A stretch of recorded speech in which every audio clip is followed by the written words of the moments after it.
In this part of the lecture, we will talk about abnormal hemoglobins or hemoglobinopathies with pregnancy. I'm Dr. Walid Mamdouh, Assistant Professor of Obstetrics and Gynecology, Tanta University. Hemoglobinopathies is one of the causes of hemolytic anemias. And as we know, hemolytic anemias can be divided into congenital and acquired. Congenital, like spherocytosis, hemoglobinopathies, as we will talk later, and glucose 6-phosphate dehydrogenase deficiency. Also, we have acquired causes for hemolytic anemias like chemicals, for example, drugs and snake venom, infections like malaria and clostridium infection, hypersplenism, PIH or pregnancy-induced hypertension, and this is of specific importance in our field of obstetrics, as pregnancy-induced hypertension and preeclampsia could be complicated by what's called HELP syndrome, which include hemolysis, elevated liver enzymes, and low platelet count. Hemoglobin molecule is formed of four heme groups and four globin chains, and each heme group is attached to one globin chain.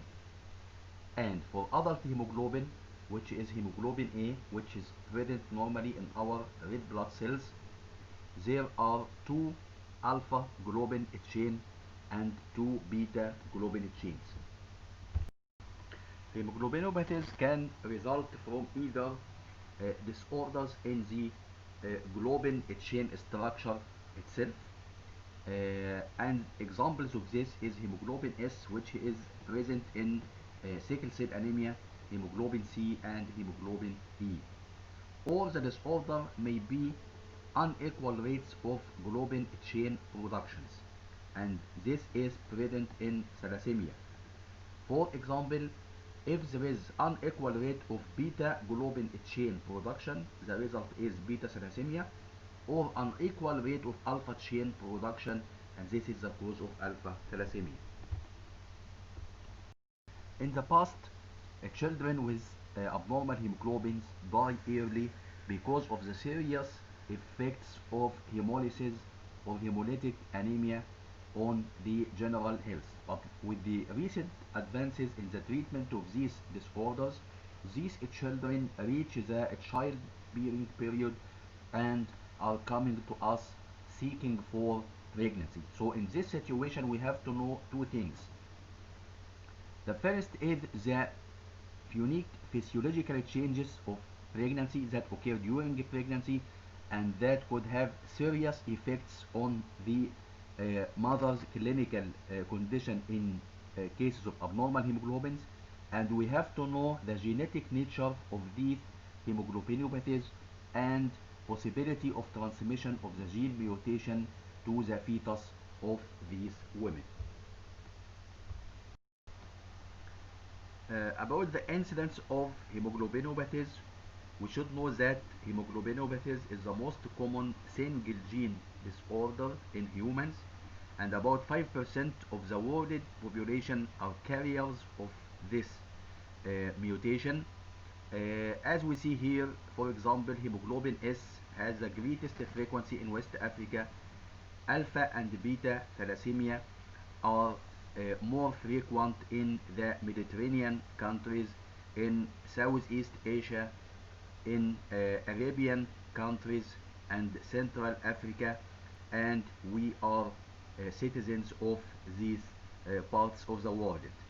We also should know that thalassemia represents the most common single gene disorder in the world. We will talk in more details about thalassemia with its two types, alpha thalassemia, beta thalassemia, and also we will talk in more detailed information about sickle cell anemia. Starting with sickle cell anemia, the gene mutation that occurs here result in substitution of the amino acid glutamine to the amino acid valine at position number 6 of the beta hemoglobin chain. The resulting hemoglobin in this condition is called hemoglobin S. We have two genes controlling this condition. If the mutation affect both genes, so the resulting hemoglobin is a hemoglobin S, and the condition is called sickle cell anemia. But if only one gene is affected and the other gene is normal, so in this patient will form both hemoglobin A1 or adult hemoglobin and hemoglobin S, and the amount of hemoglobin A is somewhat normal, so these patients mostly could show no symptoms and looks like normal adults. In sickle cell anemia, under certain situations, hemoglobin S inside the red blood cells will polymerize, and this will give the red blood cells the sickle shape of the red blood cells. This sickle shape makes the red blood cells cannot withstand various kinds of stress, and will result in accelerated destruction of the red blood cells, and this will result in chronic hemolytic anemia and elevated reticulocytic count. Also, these deformed red blood cells become more sticky to the endothelium of the blood capillaries, and if this endothelium is activated under certain conditions like infection or inflammation, this adherence will be more prominent, and this will result in occlusion of the blood vessels and ischemia, and will cause what is called pain crisis or vaso-occlusive crisis. If this vascular occlusion occurs in a chronic manner, this will result in chronic vascular injury and chronic organ damage, affecting different body organs. So when we look at all these changes in the pregnant female, if the pregnant female starts her pregnancy with this kind of complications, this will add more risk to the mother and fetus during pregnancy. But in case of sickle cell trait, as we mentioned before, we have a mixture of hemoglobin S and hemoglobin A, and the hemoglobin A is available in somewhat normal quantities. So these patients may not show any hematological manifestations and they can lead normal, healthy lives. But what is important when a case female comes to you with a sickle cell trait and seeking advice for pregnancy, how you can counsel this patient about the future of her pregnancy and her kids. You should advise this patient to have folic acid supplementation 5 milligram per day, because this patient have somewhat accelerated erythropoiesis and need extra amount of folic acid. You should avoid hypoxia in general, and if general anesthesia is required for any reason, we should avoid hypoxia during general anesthesia, as this can predispose to polymerization of hemoglobin inside red blood cells. These patients are more susceptible to bacteria, pyelonephritis, hematuria, hypotenuria, so you should give her counseling about this. The most important is genetic counseling and screening, because this female who has one gene mutation could be married to male with one gene mutation or sickle cell trait. So in this case, they may have a fetus with sickle cell disease. So screening for the husband here is very important to know if he is carrier of the gene mutation or not. In case of sickle cell disease, the situation is different because this female has a mutation in both genes controlling the formation of hemoglobin S. So these women usually do not reach the reproductive age. But with the recent advances in the treatment of this condition, this female can reach childbearing period and can get pregnant. So we have to know about the different complications that could occur in a pregnant female with sickle cell disease. The obstetric complications in a case of sickle cell disease. Studies found that the incidence of maternal mortality is higher in a case of sickle cell disease compared to normal women without sickle cell disease, and most of these mortalities are related to thromboembolic phenomena. Also, these patients are more susceptible to what's called painful crisis, vaso-occlusive crisis, and acute chest syndrome. These patients are more liable to infections, and this could be due to splenic infarction, which result from occlusion of blood vessels in the spleen and results in what's called autosplenectomy. So these patients become more susceptible to infections. Also, these females are more liable to urinary tract infections, range from asymptomatic bacteria, lower urinary tract infection, and pyelonephritis.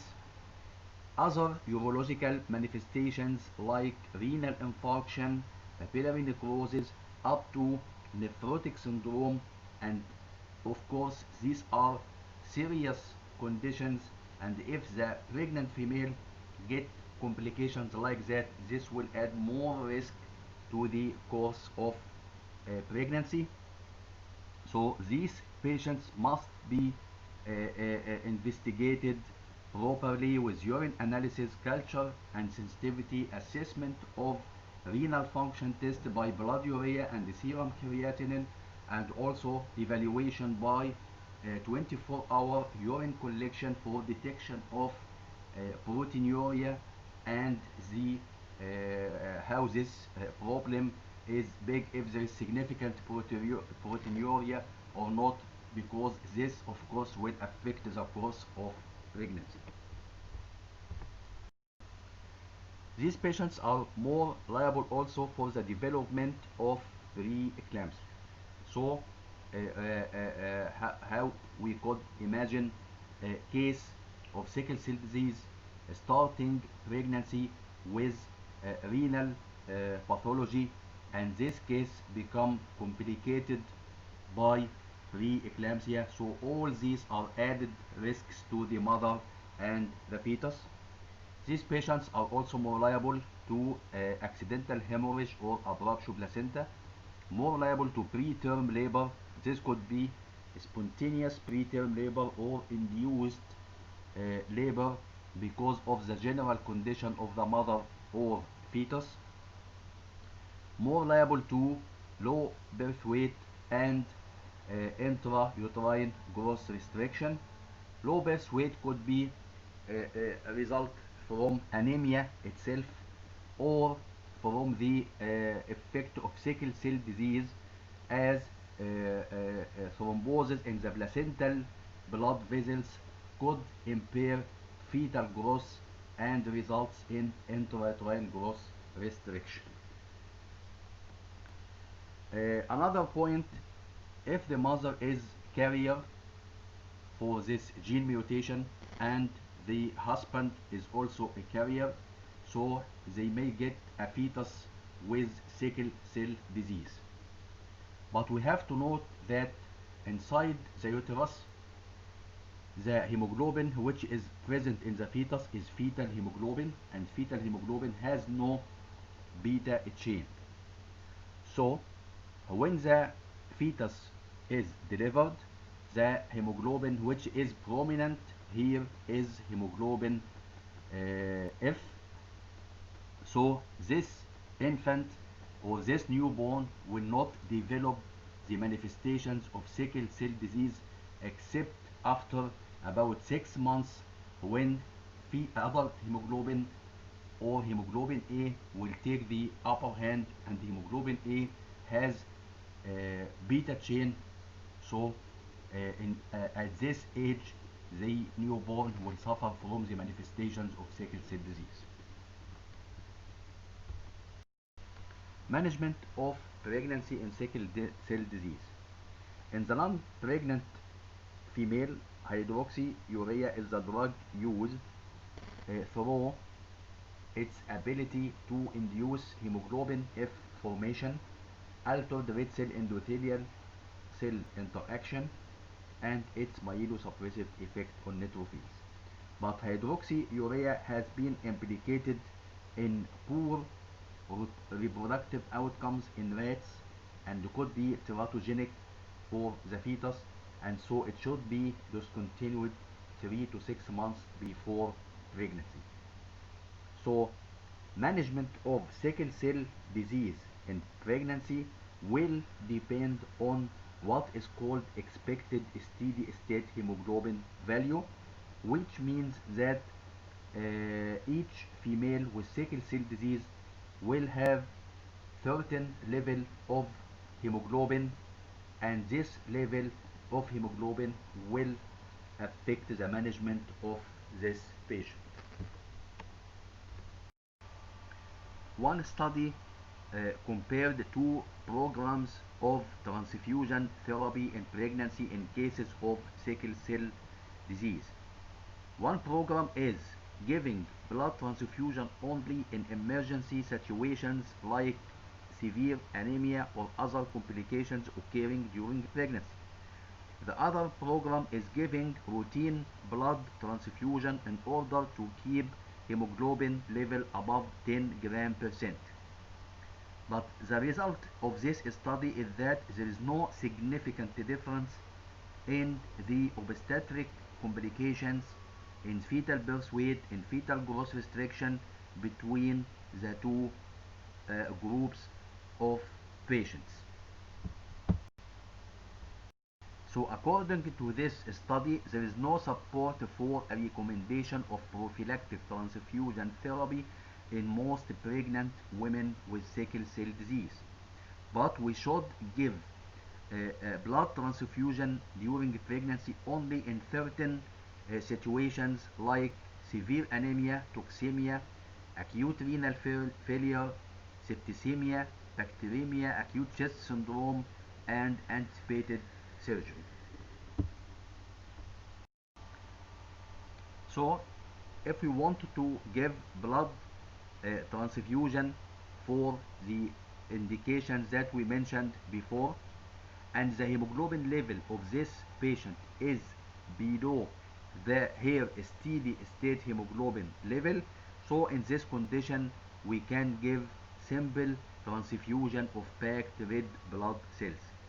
But if we want to give blood transfusion and the hemoglobin level of this patient is at the expected steady state concentration or above 10 gram percent, so in this case simple transfusion could result in increase in blood viscosity for this patient and add more complications for the patient. So in this situation the choice is exchange transfusion.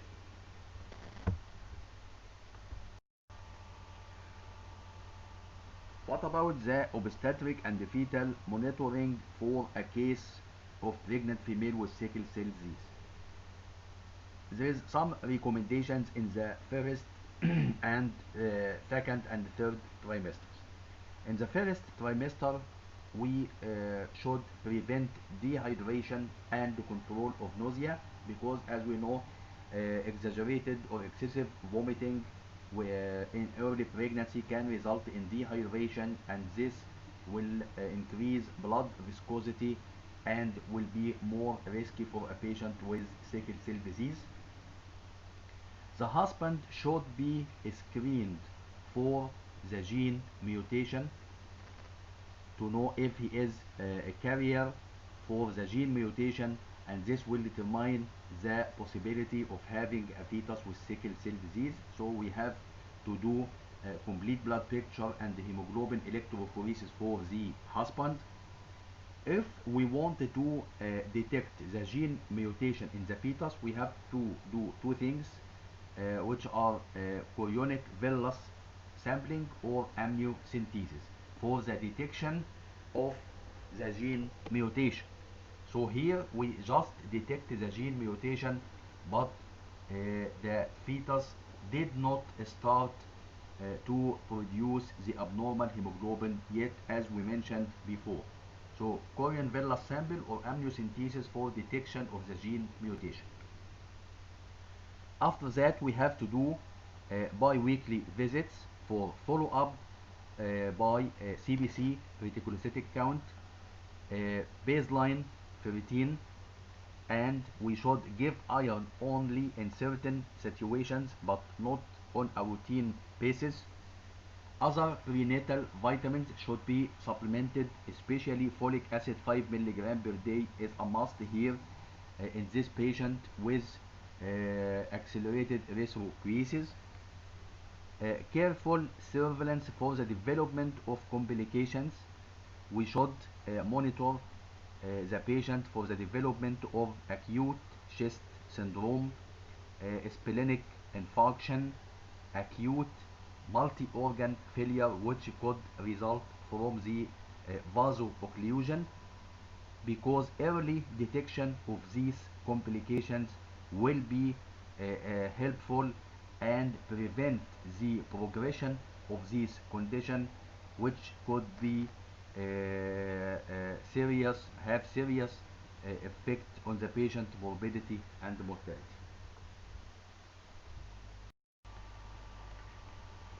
These patients also are on chronic pain medications because of the vaso-occlusive crisis and painful crisis.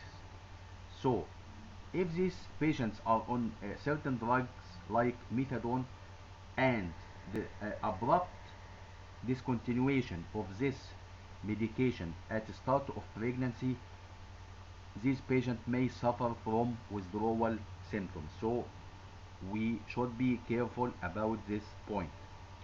These patients should be followed up for the development of signs of preterm labor.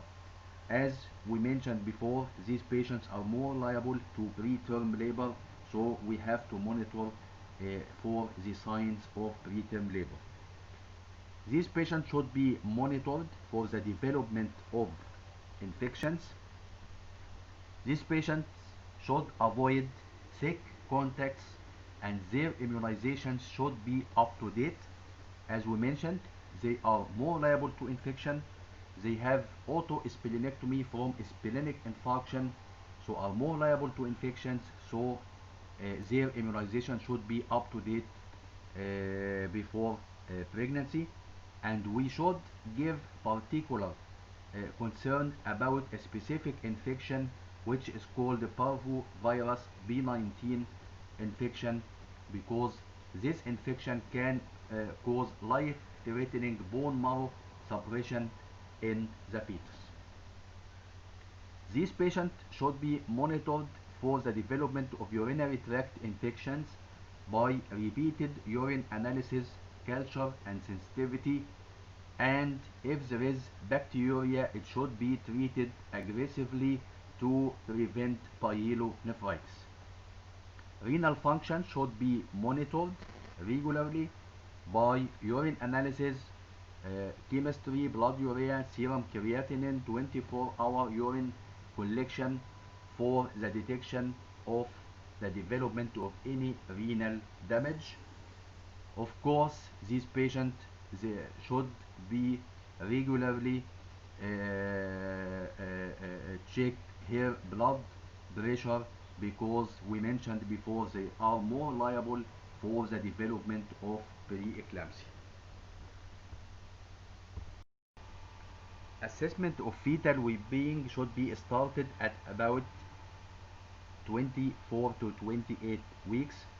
And we should also make the patient aware of the daily fetal movement, and if the fetal movement is good, this is a good indicator of fetal well-being.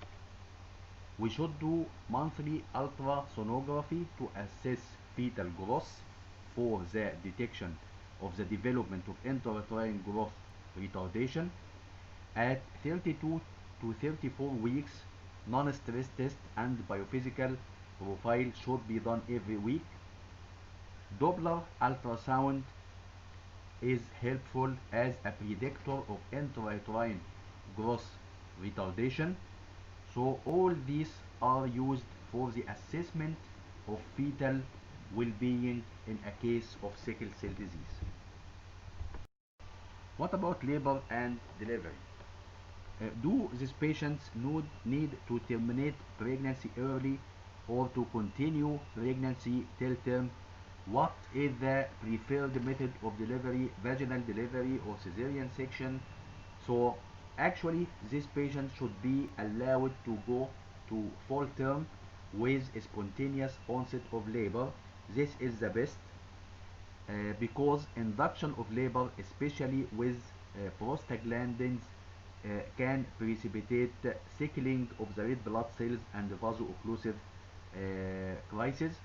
Vaginal delivery is preferred and only going to cesarean section for obstetric indications only.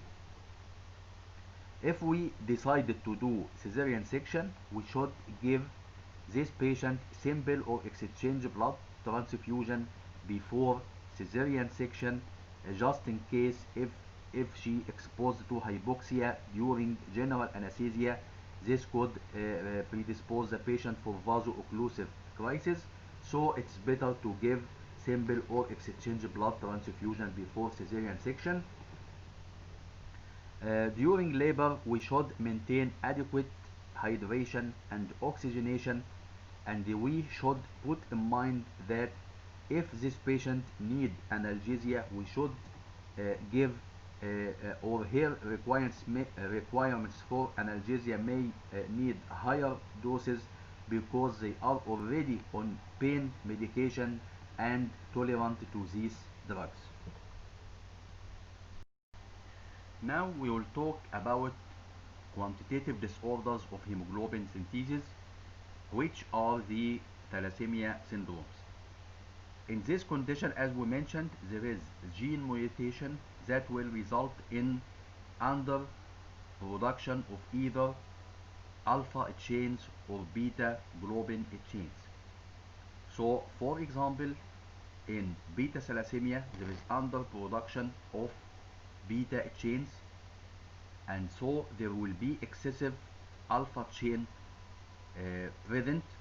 These alpha chains will combine with other chains instead of the beta chains and will result in the formation of abnormal hemoglobins. From this slide, we can see that the genes responsible for production of different chains like alpha chain, beta chain, gamma chain, delta chain are present on chromosomes number 11 and 16. So for beta globin chains, there are two genes, each one is present on one chromosome number 11. But for alpha chains, there are four genes and two genes are present on each chromosome number 16. For gamma chain, there are four genes, two genes on each chromosome number 11, and so on. This slide shows different types of hemoglobin at different stages of life. So for the embryos, there are certain types of hemoglobins like GOA1 Portland and GOA2. For the fetus, there is hemoglobin F, which is formed of two alpha chain and the two gamma chains. In adults, there is mainly adult hemoglobin, hemoglobin A1, which is alpha 2, beta 2. Very small amounts of hemoglobin A2, which is alpha 2, delta 2, and hemoglobin F, alpha 2, gamma 2. In case of beta thalassemia, there will be underproduction of beta chains, and there will be excessive alpha chains. So these alpha chains will combine with other chains and also will form abnormal tetrameres, which are four chains different from the alpha 2 beta 2 of adult hemoglobin. These tetrameres will precipitate inside the red blood cells, making these cells unable to withstand various kind of stresses, and will result in hemolysis and accelerated destruction, resulting in chronic hemolytic anemia, compensatory reticulocytosis, splenomegaly, and need for repeated blood transfusion.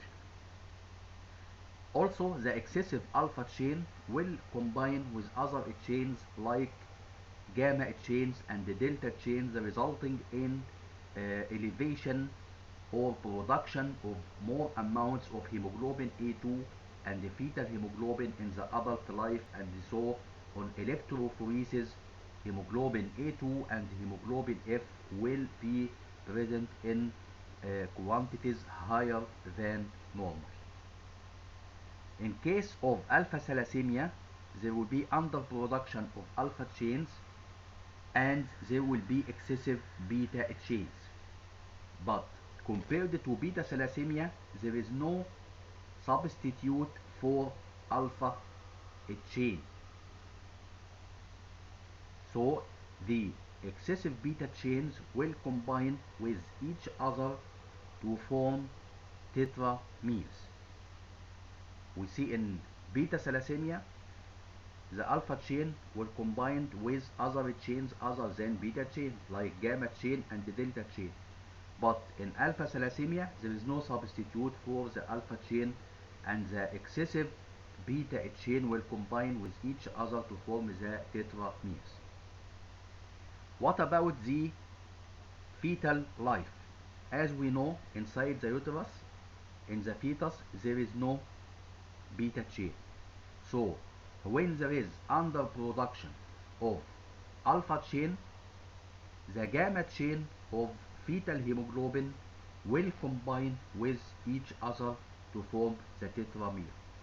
So intrauterine, there is tetrameres formed of the gamma chains, but in the adult life there are tetrameres formed of the beta chains. As we can see down in this figure, the last two figures, when four beta chains are combined with each other to form the tetramere, the resulting hemoglobin is called hemoglobin H. But in the fetal life, when four gamma chains combine to each other, the resulting hemoglobin is called parts hemoglobin. From this figure we can see the degrees of thalassemias. So for beta thalassemia, which is controlled by two genes as we mentioned before, if only one gene is affected, the resulting is beta thalassemia minor or beta thalassemia trait. If two genes are mildly affected, the result is beta thalassemia intermedia. If two genes are severely affected, the result is beta thalassemia major or causes anemia.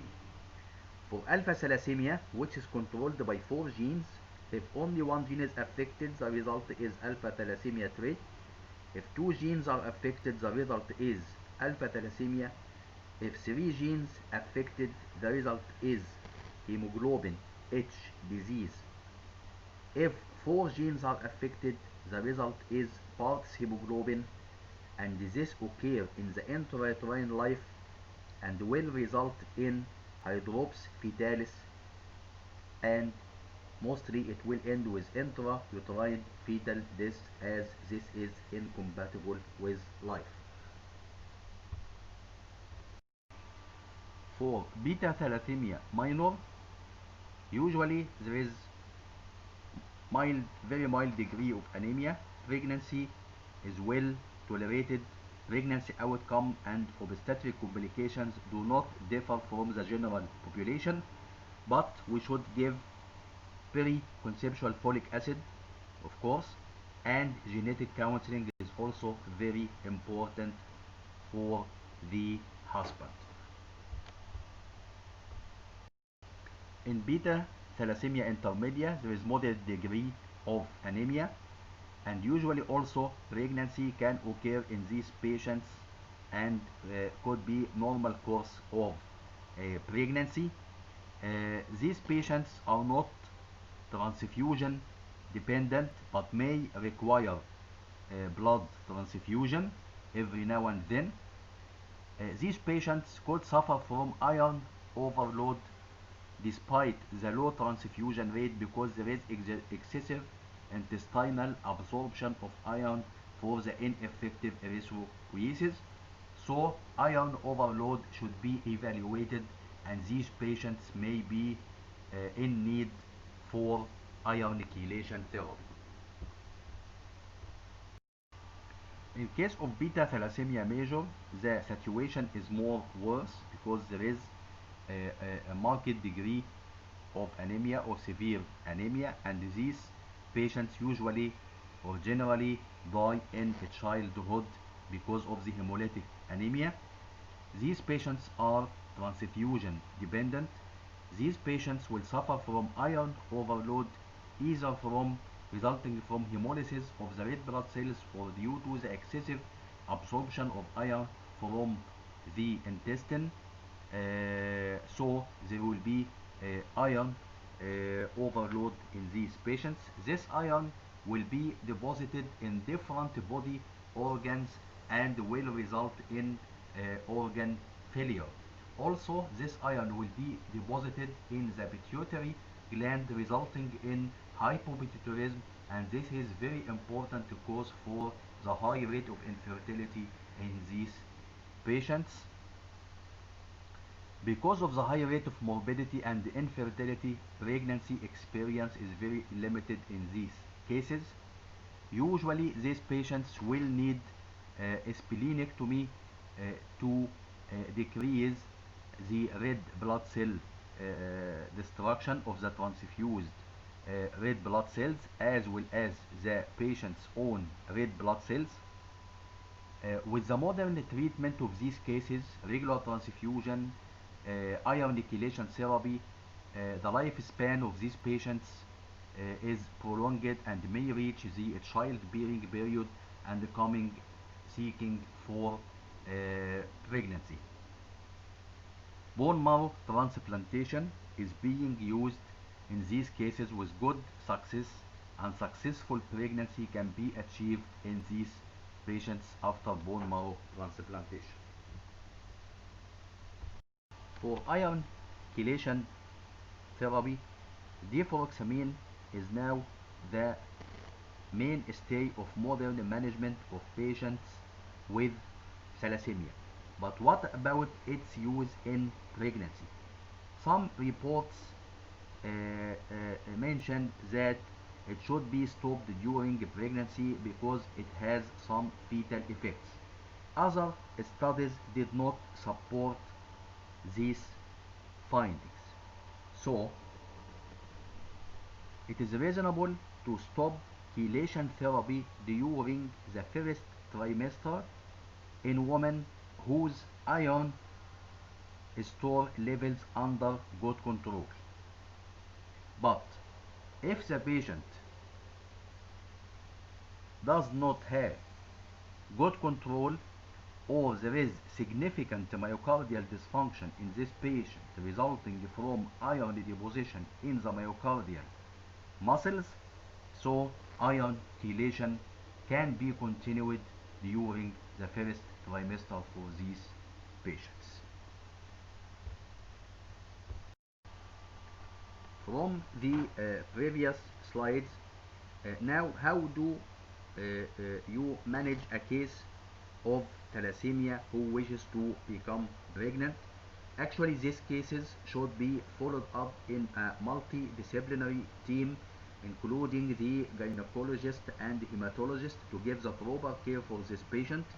We should insist on genetic counseling and screening also for the husband. Periconceptual folic acid supplementation 5 milligram before pregnancy and throughout the course of pregnancy. These patients must be evaluated before pregnancy. We should assess hair transfusion needs, iron load status. We should assess end organ damage resulting from the iron overload. So we have to assess if this patient has diabetes, liver dysfunction, myocardial dysfunction, any endocrine abnormality. Assessment by indirect comps test. These patients, as we mentioned, are transfusion dependent, so we should assess the status of hepatitis B, hepatitis C, and HIV virus infection. We should insist that hair immunizations are up to date because these patients are immunocompromised because of splenectomy that is usually done in these cases. So she should be completed her hepatitis B vaccination, pneumococcal vaccination, influenza vaccination. Also, we should give advice to patients with severe myocardial dysfunction resulting from iron overload that pregnancy carries a more significant morbidity and mortality for this patient, and that they are not good candidates for pregnancy. This is a list for the suggested preconception and prenatal evaluation for patients who have beta thalassemia major. Now we come to alpha thalassemia.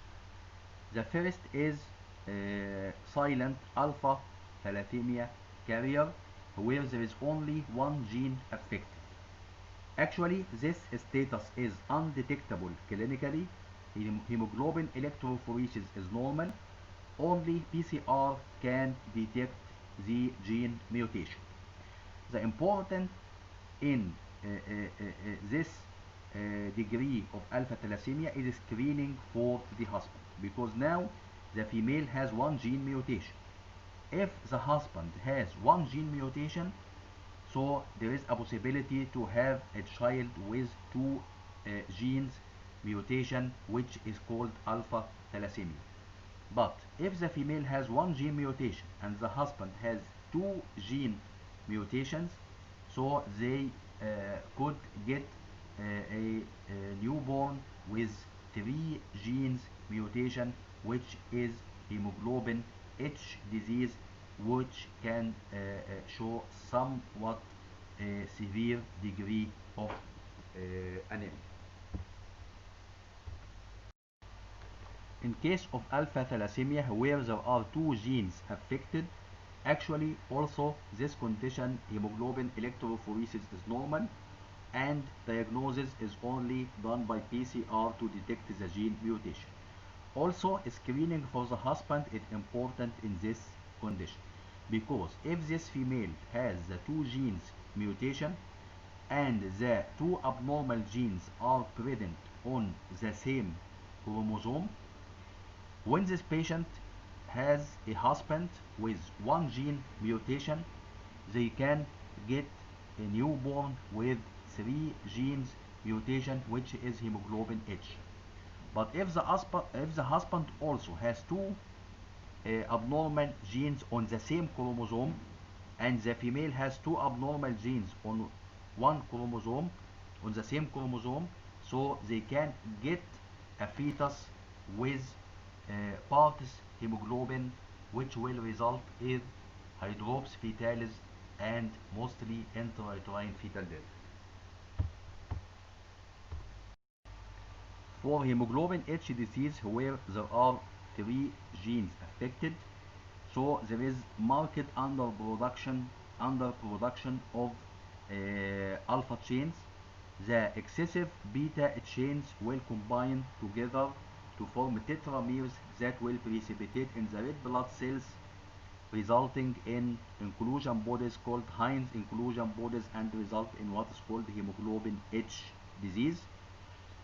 These patients usually have variable degrees of anemia from mild to severe anemia.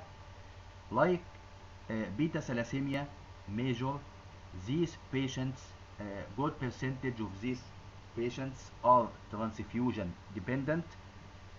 They will suffer from iron overload, from repeated blood transfusion, and from hemolysis, and from excessive intestinal absorption of iron.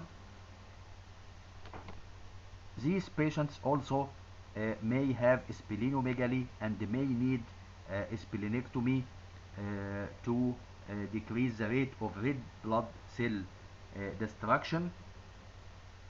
These patients are also more liable for the development of preeclampsia and prematurity. In case of parts hemoglobin where the four genes are affected and there is marked underproduction of alpha chains, the excessive gamma chains of fetal hemoglobin will combine with each other and precipitate in the red blood cells, causing destruction of these red blood cells. In this case, there will be severe degree of fetal anemia, resulting in heart failure, hydroxyfetalis in the fetus, and mostly intrauterine fetal death. But if the fetus survives, it will show later after delivery severe degree of transfusion dependent hemolytic anemia. Mothers of this fetus with parts hemoglobin are more susceptible to preeclampsia, polyhydramnios, and retention of the placenta. Cases of parts hemoglobin could be helped by intrauterine blood transfusion, or in the postnatal period, bone marrow transplantation or cord blood transplantation has been tried and used successfully with good results. After the availability of bone marrow transplantation and a number of survivors with parts hemoglobin has increased, these children show some abnormalities like limb reduction defects and hypospadias. Lastly, something under trials is intrauterine stem cell transplantation could be an attractive alternative to postnatal bone marrow transplantation. Finally, also this is a scheme for showing the abnormal genes in cases of alpha thalassemia, and we should note that if there are two genes affected, these two genes may be on two different chromosomes, or the two genes may be on the same chromosome, and this also will make a difference during counseling of the patient about her condition. Finally, I hope that from this lecture you know the different degrees in sickle cell anemia and in thalassemia alpha and beta, and how this could affect the course of pregnancy, the maternal and the fetal outcome, how you can counsel the patient about her condition if this condition carries a low risk for her and for the fetus, or this condition has a big risk for her and for the fetus in order to give proper counseling before marriage.